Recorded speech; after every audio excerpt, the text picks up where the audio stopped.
In World War II, life on the front wasn't about battle cries or glory. It was about silence, mud, hunger, cold steel pressed against shaking hands. And within those trenches, choked with fear and soaked with rain, soldiers began to build something more than shelter. They built systems, signals, secrets, not taught in training, not spoken aloud, just learned in darkness, passed in whispers, and trusted like a final heartbeat. They bent utensils into alarms, turned empty tins into warning bells, dug sideways to confuse the enemy, and stuffed their helmets with straw just to sleep without freezing. These weren't clever ideas. They were desperate solutions buried beneath boots, sealed inside pockets, marked only by those who lived long enough to remember them. What kept them alive wasn't strength. It was these quiet, invisible choices. Today, we unearth 10 of those hidden, trench-born tricks. Real survival methods, soldiers carved out of nothing to make it through one more night, one more shelling, one more morning. Because sometimes the smartest weapon wasn't the rifle. It was what you hid just under the mud. Hit like and subscribe so the survival knowledge they bled for doesn't disappear with the last of their stories. Number 10, mud wall. They never looked like storage. That was the point. In the winding maze of World War II trenches, where every inch was soaked in mud, rain, and tension, soldiers carved out their own form of safety pockets in the walls themselves. These weren't shelves or drawers,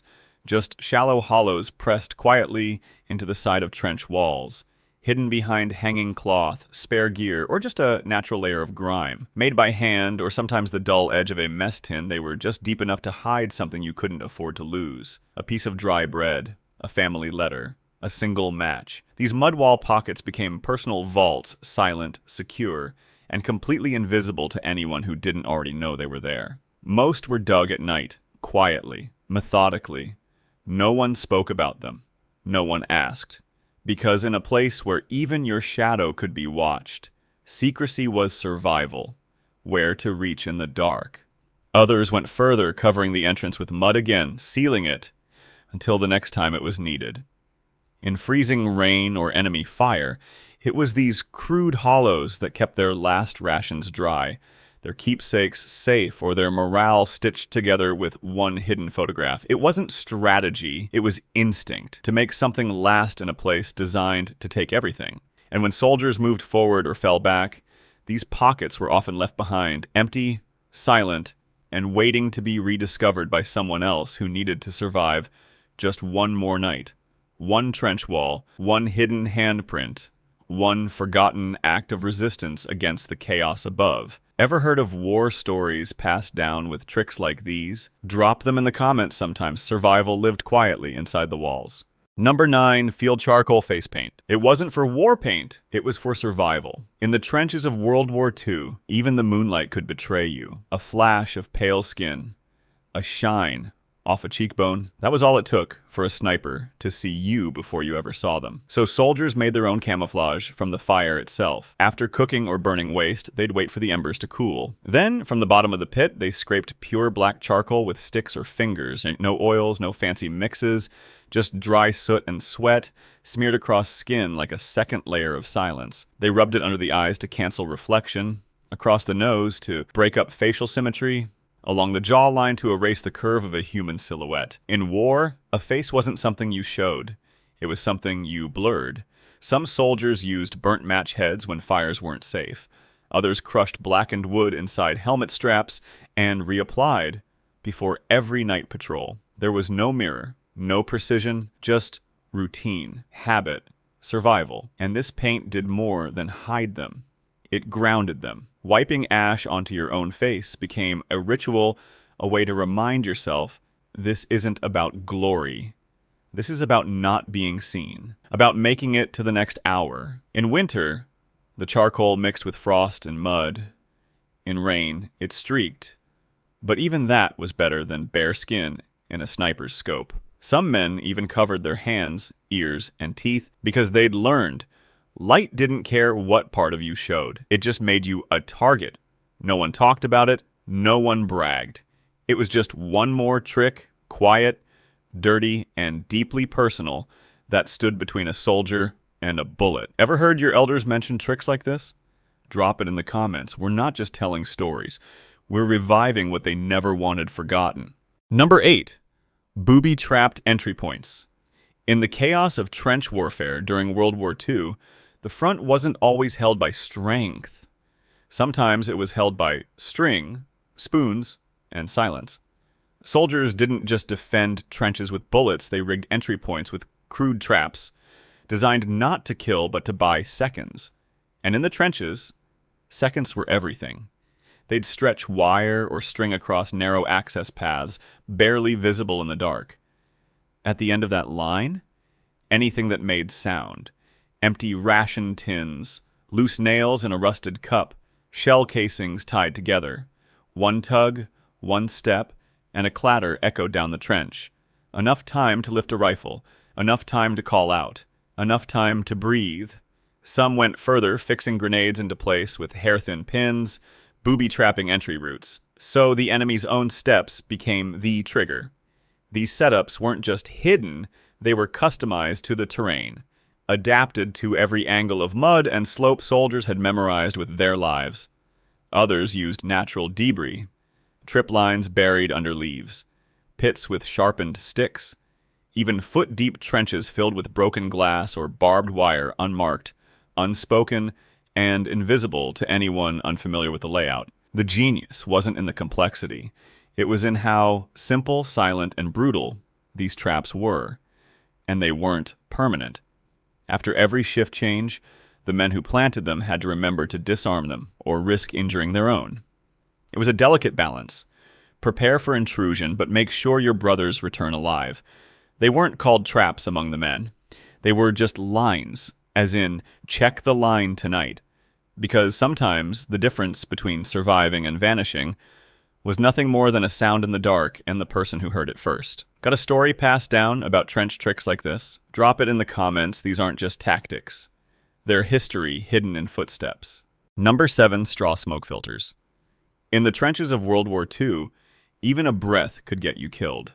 Soldiers learned this the hard way when a single puff of cigarette smoke curled above the trench wall and drew fire like a beacon.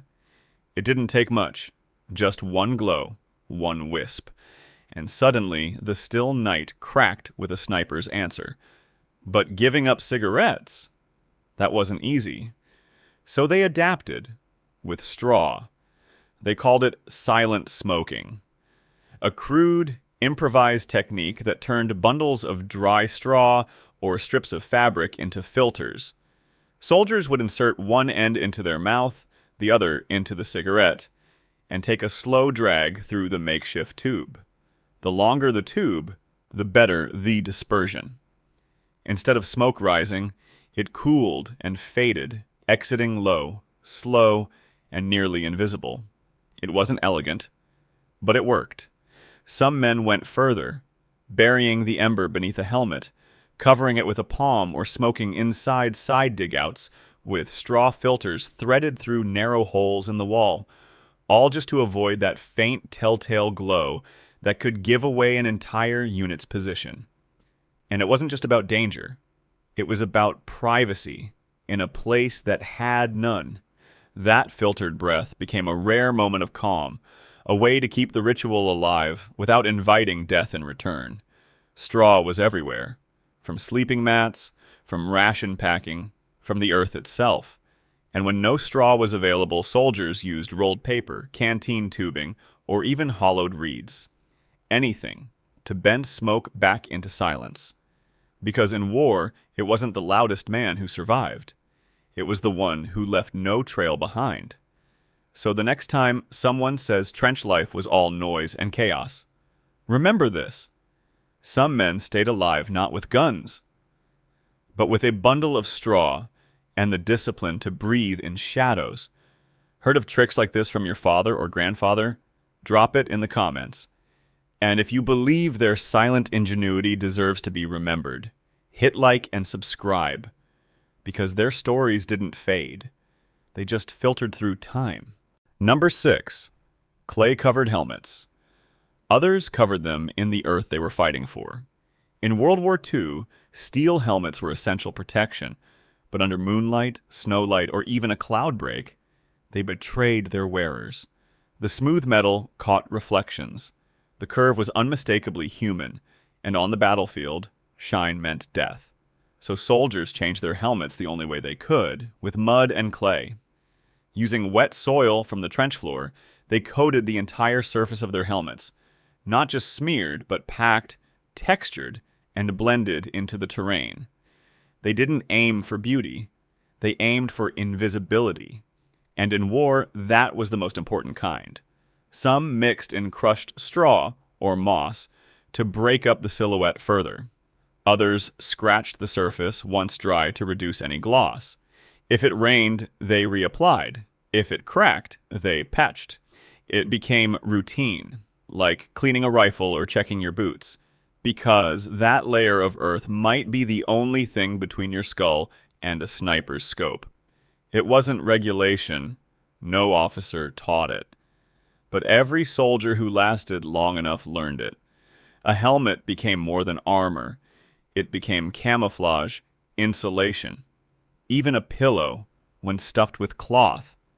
But most importantly, it became a ghost mask, hiding its shape from enemy eyes, scanning for the familiar outline of a head. And when the battle moved, some men left their clay-covered helmets behind as decoys, placing them on sticks above the trench line, drawing fire away from the real bodies below. Every detail mattered, every trick counted, and even the dirt on a helmet could tip the scales between vanishing and being seen. This wasn't cleverness. It was desperation, hardened into habit. Ever seen an old helmet with clay still packed in its seams? Drop your story in the comments below. And if you think survival tactics like this deserve to be remembered, hit like and subscribe. Because some soldiers didn't just wear helmets, they wore the war itself. Number 5, rat distraction bait.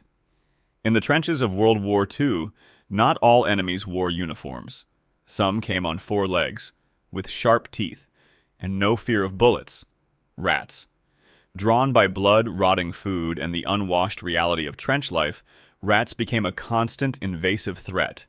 Not just a nuisance, but a danger. They chewed through clothing, climbed over sleeping men, and left disease behind with every bite. Soldiers didn't have traps, so they built distractions. Using scraps from rations, bone fragments, grease-soaked bread, or spoiled meat, they baited corners of the trench farthest from where men slept. They called it rat distraction bait. Not to kill, just to lure. If the rats were busy somewhere else, they weren't chewing on fingers or crawling across faces. It wasn't sanitation, it was a tactical redirection. Some soldiers went further, stringing bait to cans so movement made noise. Others used it to gauge rat patterns, learning which corners were safest and which ones to avoid. In places where sleep was already rare, even the idea of a rat-free zone gave men a few hours of peace. There were darker uses, too. Some squads tossed spoiled meat into no man's land to draw rats into enemy trenches. If the creatures could terrorize both sides equally, it was just another weapon, one born out of desperation, not cruelty. But mostly, rat bait was about control. In a war where almost everything felt out of your hands, deciding where the rats went gave soldiers a sliver of command.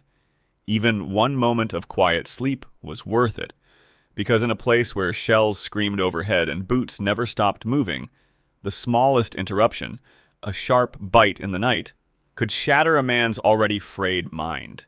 They didn't talk about it after the war. It wasn't much heroic. It was just another way they fought to stay sane. Ever heard your elders mention how they dealt with trench life's unseen threats? Drop your story in the comments. And if you believe even small survival tricks deserve to be remembered, hit like and subscribe, because the war didn't end when the guns went quiet. It ended when the rats stopped biting. Number 4, boot heel signal taps. In the silence of the trenches, sound was a weapon and a lifeline. Every breath was calculated, every movement rehearsed, and when words could get you killed, soldiers turned to something far simpler, the tap of a boot heel. They called it nothing. It wasn't official, but it meant everything. Boot heel signal taps became an unspoken code. Among soldiers in tight, lightless trenches where speaking aloud risked exposure. Just a small tap, a scrape, A rhythmic knock against the dirt or plank flooring. Enough to say, "I'm here. Wait for me. Don't fire." 1 tap for ready, 2 for stop, 3 fast for danger. Each unit made their own rhythm. Each man learned to feel it through vibration, not sound, especially when the trench floor was soaked and the air so still that even breathing seemed too loud. Some soldiers tapped to guide comrades through blind corners at night. Others used the signal just before moving into no man's land, passing a message down the line, silent, efficient, and invisible to anyone who hadn't been taught what it meant. The boots themselves weren't special, but the placement was. The heel was the quietest impact point, firm against the trench wall or floor. The message passed faster than whispers, carried through wood, mud, even frozen ground. And in the rare cases where prisoners were held close, the same signal helped them track guard movement. A soft scrape underfoot, a warning, a plan. No ink, no paper, no voices, just rhythm and memory. They never called it communication, they just called it surviving. Because in the dark, with every nerve stretched thin and hands too cold to write, a single deliberate tap could mean the difference between panic and preparation. Most of those taps were never documented. They were passed soldier to soldier, then buried with the ones who never came home. But for the men who heard them, who felt them, they were more than noise. They were connected. Ever heard of coded signals like this passed down through your family? Drop it in the comments. And if you believe even the quietest survival tactics deserve to be remembered, hit like and subscribe. Because some messages were never shouted. They were tapped into the earth. Number 3, knife-warmed hands. Some men carried knives to fight. Others carried them to feel alive. In the frozen trenches of World War II, frostbite didn't come with a warning. It crept into fingers silently, stealing movement, then pain, then everything. Gloves helped, but not enough. And fires? Too dangerous. A single flame could expose an entire unit. So soldiers turned to metal. They heated their knives, quietly, carefully, hidden from sight, slipping the blade close to a buried ember or letting it rest near a warm canteen. Just long enough to pull in heat, not enough to glow, not enough to burn, but enough to fight the cold sinking into their skin. Then came the ritual, pressing the flat of the blade slowly against each palm, holding it against the wrists, between fingers that were turning stiff. The steel felt alive, and in that moment, so did they. Some men wrapped cloth around the handle to trap warmth longer. Others timed the heat for just before a night patrol, warming their trigger fingers so they wouldn't freeze when it mattered most. It wasn't about comfort. It was about function, about keeping control when the cold tried to take it away. This trick spread without words, passed between units, learned by watching. No one talked about it in letters home. No one bragged. But those who carried it out, night after night, knew exactly what it meant. You weren't preparing for battle. You were preparing to not go numb. Even a dull blade could carry enough warmth to bend a joint, flex a wrist, bring sensation back before frostbite claimed it forever. It didn't last long. A few minutes. Then the steel cooled again, and the soldier moved on. But those minutes, they meant aim, grip, response. And sometimes, survival. Did someone in your family ever mention tricks like this from the war years? Share it in the comments. We're not just collecting history, we're reviving it. And if you believe every forgotten survival trick deserves a second life, hit like, subscribe, and help carry their ingenuity forward. Number 2, mud-stuffed boots. In war, every sound could give you away, even the ones under your own feet. Trenches were filled with more than just fear and frost. They echoed, boots crunching gravel, scraping planks, thudding through muck.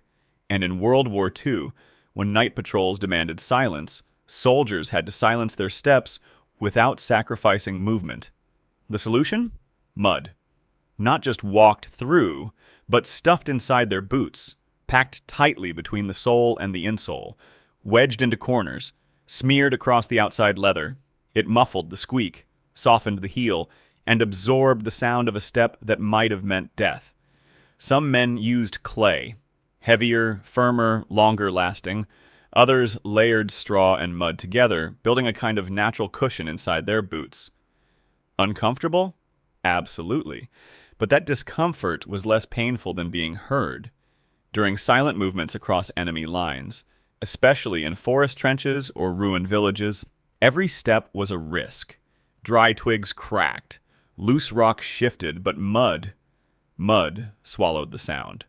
Soldiers called it dirty silence. No manuals taught it. No quartermasters supplied it. It was something you learned when silence became a shield.